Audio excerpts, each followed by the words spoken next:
I guess because Donald Trump does apparently whatever I tell him to do.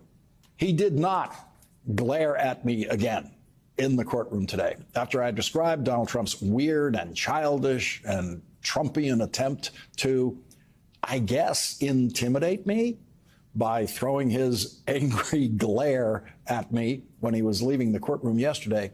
I said right here on the program last night that it was a mistake for him to do that. I said that his apparently useless handyman who hangs out in the first row of the courtroom on the defense side, Boris Epshteyn, should have told Donald Trump not to make a big deal out of that O'Donnell guy being in the courtroom today, meaning yesterday. Donald Trump shouldn't have given me that pleasure. He shouldn't have done that in such a goofy and public way that Maggie Haberman at the New York Times felt compelled to report it right away on the Times live update of the trial. No one in the courtroom had seen Donald Trump do anything like that.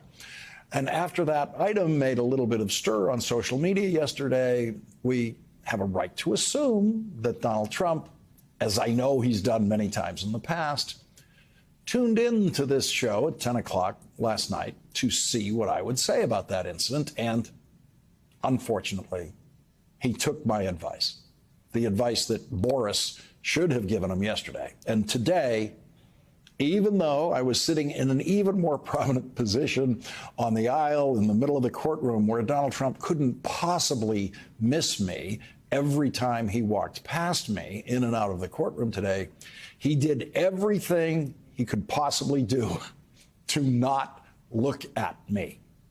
And I know he knows where I was sitting because it was just way too obvious, and I was giving him my look straight up at him. I know I was within his peripheral vision because whenever his peripheral vision got close, he immediately twisted it away in the other direction. He made sure that his eyes never met my eyes, and he just wasn't going to give me that gift again.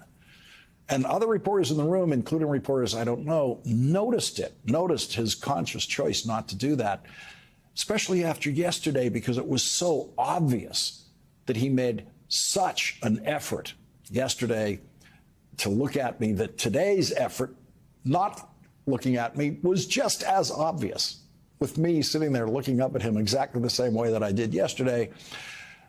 To him, I'm sure it looked like I was gloating. That's probably the way he interpreted it.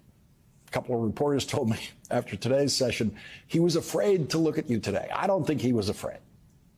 I think he just got good advice right here at 10 p.m. last night.